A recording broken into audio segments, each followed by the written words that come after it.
Hello friends, मी Vishakha global online मराठीमध्ये आपल्या सर्वांचं स्वागत आहे. आजच्या सेशनमध्ये आपल्याला महाराष्ट्र सेट परीक्षा 2022 अर्थशास्त्र युनिट आहे एन्व्हायरमेंटल इकॉनॉमिक्स अँड डेमोग्राफी आणि टॉपिक आहे एन्व्हायरमेंटल कॉन्सेप्ट्स म्हणजे पर्यावरणीय संकल्पना. आजचा आपल्या या टॉपिकवरचा दुसरा भाग आहे आणि या युनिटचाही दुसरा भाग आहे. तर MCQ थ्रू कन्सेप्ट आपण आपल्या क्लिअर करतोय जे या युनिटमधले आहेत. ठीक आहे, चला तर सुरू करूया आजच्या सेशनला. ओके, सेशन सुरू करण्यापूर्वी एक महत्त्वाची सूचना त्या स्टुडंटसाठी जे स्टुडंट्स यावर्षीची एक्झाम टार्गेट करताय, ज्यांना ही एक्झाम जी आहे क्लिअर करायची आहे त्यांच्यासाठी आम्ही सुवर्ण संधी घेऊन आलो आहोत. म्हणजेच एक स्पेशल कोर्स घेऊन आलो आहोत जो तुम्हाला जॉईन करण्यासाठी फक्त प्ले स्टोअरवरून डाउनलोड करायचं आहे. हे ॲप ग्लोबल ऑनलाईन नावाचं, ज्याचा हा ऑफिशियल लोगो आहे. आणि हे ॲप डाउनलोड केल्यावर स्टोअरमध्ये गेल्यावर तुम्हाला इकडे व्हेरियस कोर्सची लिस्ट ओपन होईल. ज्या कोर्समध्ये तुम्हाला जॉईन व्हायचं आहे तो कोर्स तुम्ही जॉईन करू शकता. आपला पेपर 2 इकॉनॉमिक्स मध्ये तुम्हाला काय मिळेल तर complete video lectures, notes, test series, PYQs, target base पूर्णपणे प्रिपरेशन हे होणार आहे. शिवाय पेपर 2 सोबत पेपर 1 चं संपूर्ण study material free of cost मिळणार आहे. म्हणजे पूर्णपणे या एक्झामची तयारी करण्यासाठी हा कोर्स परिपूर्ण आहे. ठीक आहे, त्याची फीस आहे 7000 रुपये, पण 20% तुम्हाला डिस्काउंट याच्यावरती मिळत आहे. तर लवकरात लवकर हा कोर्स जॉईन करा जेणेकरून आपला अभ्यास जो आहे कंटिन्यू सुरू राहील आणि कधीही नोटिफिकेशन येऊ शकतं, तर आपला अभ्यास हा रेडी झालेला पाहिजे. ओके, आणखी एक फीचर या ॲपचा असा आहे की आपलं सेशन झाल्यावर तुम्ही त्या टॉपिकवरचा इव्हॅल्युएशन टेस्ट देऊ शकता, ज्या टेस्टमुळे तुम्ही सेल्फ इव्हॅल्युएशन करू शकता. म्हणजे तुम्हाला तो टॉपिक किती समजलेला आहे तुमच्या लक्षात येईल. ओके, आणखी काही क्वेरी किंवा इन्क्वायरी असेल तर तुम्ही या व्हॉट्सअप नंबरवरती मेसेज करू शकता. ठीक आहे, सुरू करूया आजच्या सेशनला. ओके, आजचा पहिला प्रश्न बघतोय. Second generation biofuel are produced from cellulose material such as second generation जैव इंधन सेल्युलोज सामग्रीपासून तयार केले जाते. ते साधन कोणते? ऑप्शन ए वुड म्हणजे लाकूड, बी म्हणजे ग्रासेस गवत, C inedible parts of plants म्हणजे वनस्पतीचे अखाद्य भाग, जे वनस्पतीचे कुठले भाग आपण टाकून देतो किंवा खाण्यायोग्य नाहीत असे भाग, and D all of the above. काय करेक्ट आन्सर असू शकते याचं? बायोफ्युल बनवण्यासाठी यापैकी काय आवश्यक असू शकतं किंवा कशाचा वापर केला जाऊ शकतो? ओके, त्याचं करेक्ट आन्सर जे आहे ते आहे option D all of the above. म्हणजे वुड लाकूड, गवत आणि वनस्पतीचे जे पार्ट आपण खात नाहीत हे तिन्ही पार्ट किंवा हे तिन्ही गोष्टी ज्या आहेत त्या बायोफ्युल तयार करण्यासाठी उपयुक्त ठरतात. ठीक आहे, या मटेरियल पासून बायोफ्युल तयार केलं जातं. Okay okay, second generation biofuels are derived from where? Lignocellulose crop. म्हणजे लिग्नोसेल्युलोज क्रॉप मधून हे बायोफ्युल्स आपल्याला मिळालेले आहेत सेकंड जनरेशन वाले. ठीक आहे, this generation technology allows lignin and cellulose of plant to be the separate so that cellulose can be fermented into alcohol. These biofuels can be manufactured from different types of biomass as it defines any source of organic carbon. ठीक आहे, याच्यातून काय मिळू शकतं आपल्याला? म्हणजे याच्यातून फक्त ऑर्गॅनिक कार्बन बाहेर पडतो, म्हणजे त्याने दुसरा काही त्रास होणार नाही, फक्त बायोफ्युल्स साठीच उपयोग होणार आहे. ठीक आहे, ओके, नेक्स्ट क्वेश्चन आहे. Which of the following is most preceding environmental issue of India? सगळ्यात महत्वाचा किंवा मोठी समस्या भारतातील कोणती आहे? Option A air pollution and water contamination, म्हणजे वायू प्रदूषण आणि पाणी दूषित असणे, soil erosion, deforestation and wild life extinction, जंगलतोड किंवा वन्यजीव नष्ट होणे, option D all of the above. वरील सर्व. तुम्हाला काय वाटतं काय आन्सर असेल याचं? एअर पोल्युशन असेल सगळ्यात मोठी समस्या, की वॉटर कंटॅमिनेशन, सॉइल इरोजन असेल की डिफॉरेस्टेशन? ओके, तर याचं करेक्ट आन्सर जे आहे ते ऑप्शन डी आहे ऑल ऑफ दी अबोव. सगळ्यात महत्वाच्या आणि मोठ्या समस्या आहेत इंडियामध्ये. कशाशी रिलेटेड? एन्व्हायरमेंटलशी रिलेटेड. ओके, वायू प्रदूषणशी आहे, कारण ज्या कंपन्या वगैरे आहेत त्यांचा धूर जो आहे तो हवेत आकाशात सोडला जातोय. ठीक आहे, त्यानंतर गाड्यांचा धूर, सगळं हा एअर पोल्युशन मध्ये सगळ्यात मोठा हे काय म्हटलं जातं आपण एक मोठी समस्या झालेली आहे. त्यानंतर वॉटर कंटॅमिनेशन, पाणी सगळं दूषित होत आहे, कारण कंपन्यांचे सगळे पाणी, सांडपाणी जे आहे ते डायरेक्ट नदींमधून सोडलेलं आहे बाहेर जायला. ठीक आहे, याच्यामुळे सुद्धा इथे पाणी प्रदूषण होऊ शकतं. सॉइल इरोजन जे पावसामुळे होत आहे किंवा जमिनीची व्यवस्थित काळजी न घेतल्यामुळे होत आहे. ठीक आहे, म्हणून हा एक महत्वाची समस्या आहे. त्याच्यानंतर डिफॉरेस्टेशन, माणसांना राहण्यासाठी जागा कमी पडते, त्यांचे हेतू जे आहे ते करण्यासाठी कमी पडते, म्हणून त्याचं डिफॉरेस्टेशन होत आहे. ही एक सगळ्यात मोठी समस्या आहे. म्हणजे ह्या तिन्ही ज्या समस्या आहेत त्या एन्व्हायरमेंटलशी रिलेटेड इंडियामधल्या सगळ्यात मोठ्या किंवा सर्वाधिक असणाऱ्या समस्या आहेत. ठीक आहे, म्हणून all of the above option इथे करेक्ट आहे. Air pollution, poor management of waste. ठीक आहे, आणखीन काही समस्या अशा आहेत की poor management of waste, growing water scarcity, falling groundwater tables, water pollution, preservation of quality of forest, biodiversity loss and land soil degradation are some major environmental issues faced by India today. ठीक आहे, हे आणखी काही issues आहेत जे इंडियामध्ये face केले जातात एन्व्हायरमेंटशी रिलेटेड. ठीक आहे, ओके, नेक्स्ट क्वेश्चन बघतो आपण. Which of the following factor are not responsible for land degradation of India. खालीलपैकी कोणता घटक हा जमिनीच्या ऱ्हासासाठीचा कारण आहे, या जमिनीचे धूप होण्याचं कारण नाही भारतामध्ये. ओके, ऑप्शन्स आहेत. रिडक्शन ऑफ फॉरेन लँड्स म्हणजे परदेशी भूमी कमी करणे, loss of vegetation occurring due to the reforestation जंगलतोडीमुळे वनस्पतीचे होणारे नुकसान, proper crop rotation, unsustainable fuel and wood and fodder extraction टिकाऊ इंधन लाकूड चारा काढणे किंवा योग्य पीक रोटेशन. ठीक आहे, यापैकी करेक्ट आन्सर काय असेल. आता इथे विचारलाय प्रश्न नॉट. ठीक आहे, रिस्पॉन्सिबल नाही. काय आन्सर असू शकेल याचं, कोणता घटक जबाबदार नाहीये जमिनीच्या ऱ्हासासाठी. ओके, याचं करेक्ट आन्सर आहे option C, proper crop rotation. हा जमिनीचा ऱ्हासासाठी नाही तर जमिनीचा कस धरून राहावा यासाठी केला जाणारा एक उपाय आहे. पीक क्रॉप रोटेशन मीन्स काय की एक पीक घेतल्यानंतर लगेच परत तेच पीक त्या जमिनीवर घेतलं जात नाही, तर वेगळं पीक त्या जमिनीवर घेतलं जातं, त्याच्या पुढच्या वेळेस वेगळं घेतलं जातं, नंतर पुन्हा फिरून मग पहिलं पीक घेतलं जातं.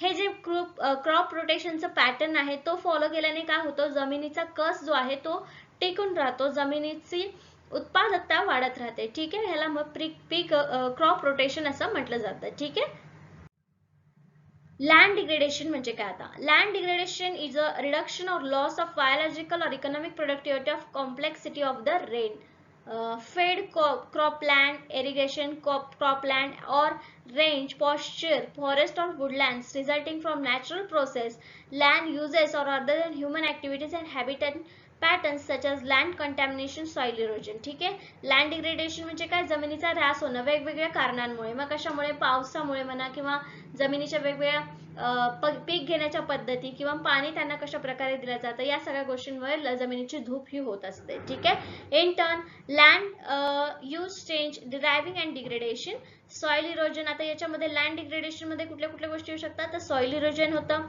न्यूट्रिएंट डिप्लेशन होतं, salinity, water scarcity, pollution, disruption of biological cycles and loss of biodiversity.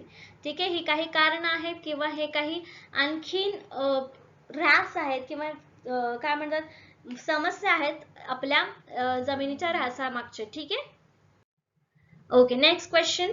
Biodiversity is a variety of all life forms including. आता बायोडायव्हर्सिटी म्हणजे जैवविविधतेमध्ये खालीलपैकी कोणाचे जीवन असते. Option A animal, B plants, C both A and B, D natural gases and resources. Simple question आहे, direct question विचारलेला आहे. काय आन्सर असू शकतं याचं.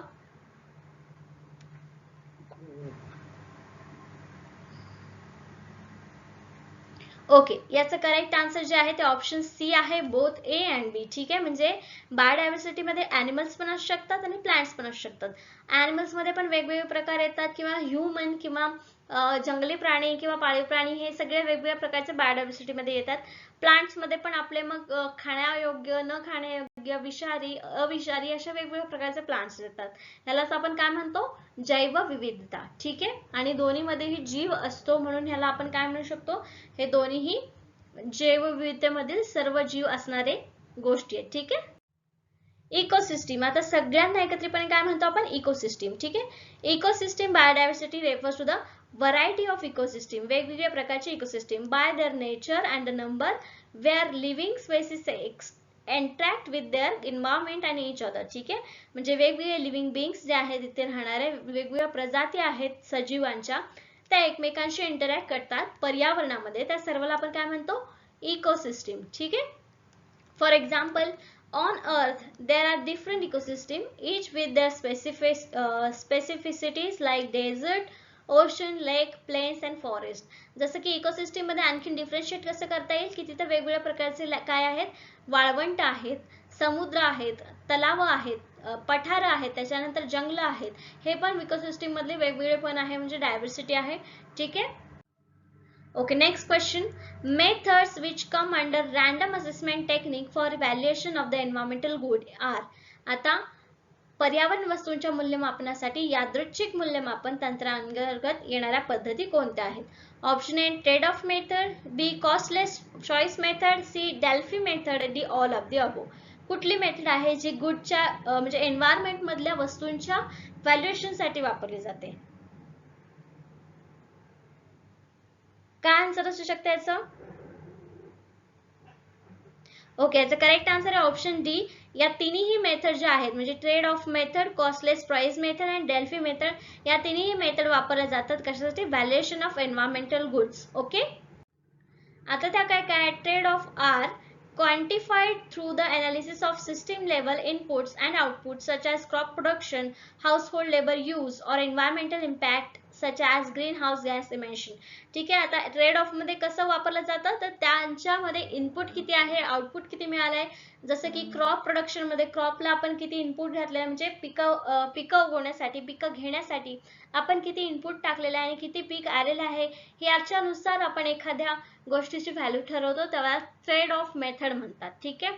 नेक्स्ट दुसरा होता द कॉस्टलेस चॉईस मेथड. ठीक आहे. A contingent valuation technique where by people are asked to choose between several hypothetical bundles of goods to determine their implicit valuation of environmental goods and services. ठीक आहे. हे directly evaluation असतं. कशावरती? तर technique कुठले use केलेले आहेत, कशा use केलेल्या आहेत, चूज केलेल्या आहेत, त्याच्यावरून हायपोथेटिकल बंडल्सनी गुड्सचं व्हॅल्युएशन केलं जातं. एन्व्हायरमेंटल गुड्सचं व्हॅल्यू केलं जातं, म्हणजे त्याची कॉस्ट ठरवली जाते. म्हणून आपण काय म्हणतो? Costless choice method. ठीक आहे. ट्रेड ऑफ झाला, कॉस्टलेस झाला आणि थर्ड वन कुठली म्हणजे डेल्फी मेथड. ठीक आहे. Delphi method is a process used to arrive at the group opinion or the decision by surveying a panel experts. ठीक आहे. इथे पॅनल असतं, त्याच्यामध्ये एक्सपर्ट्स लोक असतात आणि त्यानंतर त्यांच्यावरून, त्यांच्या ओपिनियन वरून, त्यांच्या डिसिजन वरून त्याची कॉस्ट ठरते, व्हॅल्यू ठरते एन्व्हायरमेंटल गुड्सची. त्याला आपण काय म्हणतो? Delphi method. ठीक आहे. Experts respond to the several rounds of questionnaire and responses are aggregated and shared with the group after each round. ठीक आहे. Okay. Next question. Cost based method is discuss through. आता ही कशानुसार ठरवली जाते? Option A opportunity cost method, relocation cost method, replacement cost method, option D all of the above. यापैकी कुठल्या खर्चावरून कॉस्ट बेस्ड मेथड डिस्कस केली जाते किंवा ठरवली जाते? काय असू शकतं याचा आन्सर? ओके. याचा करेक्ट आन्सर आहे option D all of the above. म्हणजे अपॉर्च्युनिटी कॉस्ट, संधी खर्च पद्धत, पुनर्स्थापना खर्च पद्धत आणि बदली खर्च पद्धत, या तिन्ही खर्चांवरून आपण एन्व्हायरमेंटल गुड्सची व्हॅल्यू ठरवू शकतो. ठीक आहे. This is the cost-based technique that measure the potential expenditure that would be required to replace or restore a productive asset that would be damaged or some projects or development. Development साठी किंवा एखाद्या project साठी या सगळ्या प्रकारच्या गोष्टींचा किंवा cost based टेक्निकचा वापर करून व्हॅल्युएशन केलं जातं. This cost are then compare to the cost of preventing or damage from occurring the determine which is more efficient. ठीक आहे. तर अशा प्रकारे कॉस्ट बेस्ड नुसार आपण काय करतो? एन्व्हायरमेंटल गुड्सची इफिशियन्सी किंवा व्हॅल्युएशन काढतो. ठीक आहे. नेक्स्ट क्वेश्चन आहे 7 नंबरचा. If money is borrowed from the people it is a case of. लोकांकडून जर पैसे आपण उधार घेतले असेल तर हे कशाचं उदाहरण आहे? Option A real cost, nominal cost, variable cost और फिक्स्ड कॉस्ट.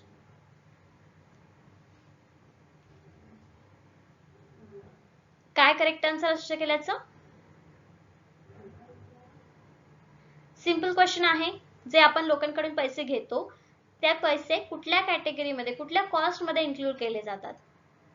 ओके. याचं करेक्ट आन्सर जे आहे ते बी आहे, नॉमिनल कॉस्ट. फक्त वास्तविक खर्च नाहीये हा नॉमिनल कॉस्ट आहे, म्हणून याला नॉमिनल नाममात्र खर्च आहे म्हणून याला आपण नॉमिनल कॉस्ट असं म्हणतो. ठीक आहे. Nominal value are the current monetary values. ठीक आहे. एक सिंपल मीनिंग जर पाहिजे असेल नॉमिनल व्हॅल्यूचा तर ते कसं आहे? Current monetary value. Real values are adjusted for the inflation and show price wages at constant prices. Real values give the better guide to what you can actually buy and the opportunity cost you face. ठीक आहे, काय करू शकतो, real value gives better guide. Real value तुम्हाला चांगलं guide करू शकतो. ठीक आहे, आणि मग अपॉर्च्युनिटी कॉस्ट जी फेस करणार आहात तुम्ही त्याच्यामधून सुद्धा तुम्हाला हेल्प करू शकतो. पण नॉमिनल व्हॅल्यू म्हणजे काय, तर current monetary value. Okay, next question. The rate at which future benefits must be discounted to make them comparable with the present benefit is called. भविष्यातील फायद्यांची सध्याच्या फायद्याशी तुलना करता येण्यासाठी ज्या दराने सूट दिली जावी त्याला काय म्हणतात. Option A social rate of discount, internal rate of return criterion, net present value criterion, D all of the above. भविष्यातील फायद्यासाठी किंवा फायद्याची गणना करता येण्यासाठी सध्याच्या जो बेनिफिट मिळतो किंवा डिस्काउंट दिला जातो त्याला काय म्हटलं जातं. ओके, याचा करेक्ट आन्सर आहे option B, internal rate of return criterion. ठीक आहे, परताव्याचा अंतर्गत दर निकष असं त्याला म्हणतात. ठीक आहे, इथे डेफिनेशनच फॉर्म होते. The rate at which future benefits must be discounted to make them comparable with the present benefit is called internal rate of return criterion. ठीक आहे, याची ही डेफिनेशन आहे. ओके, नेक्स्ट क्वेश्चन आहे 9 नंबरचा.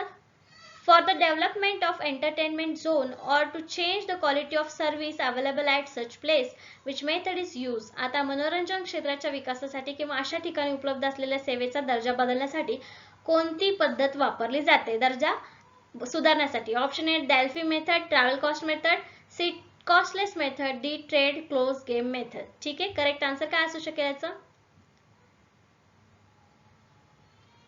ओके, याचं करेक्ट आन्सर ऑप्शन बी, travel cost method असं त्याला म्हटलं जातं. ओके, ठीक आहे. ट्रॅव्हल कॉस्ट मेथड म्हणजे काय. Travel cost method is use to estimate the value of recreational benefit generated by ecosystem. Ecosystem कडून जी एखादी गोष्ट किंवा व्हॅल्यू जी आहे रिक्रिएशनल परत परत होऊ शकते किंवा परत एकदा त्याच्यातून बेनिफिट मिळू शकतो अशा प्रकारे तयार केली जाते इकोसिस्टीम मध्ये, त्याला ट्रॅव्हल कॉस्ट मेथड असं म्हणतात. It assumes that the value of the site or its recreational service is reflected in how much people are willing to pay to get there. ठीक आहे, याच्यामध्ये काय होतं, एक सर्व्हिस दिली जाते आणि त्या सर्व्हिसला किती लोक पे करण्यासाठी इच्छुक आहेत हे त्याच्यावरून आपल्याला समजतं. ठीक आहे, एक्झाम्पल्स म्हणून काय म्हणू शकतो आपण, changes in access cost of recreational site, elimination of existing recreational site, addition of new recreational site, changes in environmental quality or at recreational site. ठीक आहे, हे सगळे कशाचे एक्झाम्पल्स आहेत आपण म्हणू शकतो, द ट्रॅव्हल कॉस्ट मेथडचे. ओके ओके, नेक्स्ट क्वेश्चन आहे, याच्या सेशनचा लास्ट क्वेश्चन आहे. In the process of cost benefit analysis which among the following profit will be included. खर्च लाभ विश्लेषणाच्या प्रक्रियेमध्ये खालीलपैकी कोणत्या नफ्याचा समावेश केला जातो. Option A direct revenue, indirect revenue, C intangible benefit, D all of the above. काय करेक्ट आन्सर असू शकतं याचं.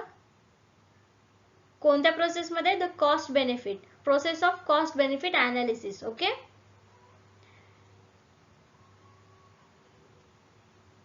ओके, तर याचं करेक्ट आन्सर आहे option D, all of the above. म्हणजे डायरेक्ट रिव्हेन्यू, इनडायरेक्ट रिव्हेन्यू आणि इंटँजिबल बेनिफिट्स हे सगळं कशामध्ये इन्क्लूड असतं, तर कॉस्ट बेनिफिट अनालिसिस मध्ये. ठीक आहे, कॉस्ट बेनिफिट असं अनालिसिसच्या प्रॉफिट मध्ये. ठीक आहे, या सगळ्या गोष्टींचा विचार केला जातो किंवा या सगळ्या गोष्टी त्याच्यामध्ये इन्क्लूड केलेल्या असतात, म्हणून ऑप्शन डी इथे करेक्ट आन्सर आहे. Okay, the cost benefit analysis is the process of comparing projected or estimated cost and benefits or the opportunities associated with the project decision or determine whether it makes sense for a business perspective. ठीक आहे, business पर्स्पेक्टिव्हने काय केलेलं असतं, इथे benefits ज्याच्यातून आहेत ते compare केलेले असतात, त्याला आपण काय म्हणतो, कॉस्ट बेनिफिट. कम्पेअर करून ज्याच्यामध्ये जास्त फायदा आहे त्याला आपण कॉस्ट बेनिफिट अनालिसिस असं म्हणतो. ठीक आहे, एक्झाम्पल दिलेलं आहे, build a new product will cost 1 lakh with expected sales of 1 lakh per unit. ठीक आहे, एक बिल्डिंग बांधण्यासाठी त्यांना 1 लाख रुपये खर्च येणार आहे आणि पर युनिटला 1 लाख रुपये त्यांना त्याचा एक्सपेक्टेड सेल्स आहे, म्हणजे 2 युनिटचे त्यांना 2 लाख रुपये मिळतील. ठीक आहे, the sales benefit therefore are 2 lakh. ठीक आहे, म्हणजे यांचा बेनिफिट किती होणार आहे, 2 लाख होणार आहे. The simple calculation for CBA for the project is 2 lakh. Monetary benefit minus, म्हणजे आता हे 2 लाख रुपये बेनिफिट त्याच्यातून मिळणार, त्याच्यातून त्यांचा 1 लाख रुपये जो खर्च होणार आहे तो त्यांनी काय केलेला आहे, मायनस केलेला आहे. The cost equals to the net benefit of 1 lakh, म्हणजे नेट बेनिफिट जे मिळणार आहे ते किती असणार आहे, 1 लाख मिळणार आहे. समजलं. कॉस्ट बेनिफिट अनालिसिस मधून कॉस्ट कसा काढला आपण, हे एक्झाम्पल घेतलं बिल्डिंगचं. ठीक आहे. नेट बेनिफिट आपला 1 लाख कसा आला समजला एक्झाम्पल वरून. ओके, होप समजला असेल. ठीक आहे. तर अशा प्रकारे आजचे 10 क्वेश्चन्स आणि 10 कन्सेप्ट आपल्या या युनिटवरच्या इथे संपलेल्या आहेत. नेक्स्ट सेशनमध्ये आपल्याला नेक्स्ट टॉपिक घ्यायचा आहे या युनिटमधला. ठीक आहे. त्याच्यावरचे 10 क्वेश्चन्स, 10 MCQs म्हणजे घेऊन त्याचे कन्सेप्ट बघायचे आहेत. ठीक आहे. आजच्या सेशनसाठी thank you. Have a nice day.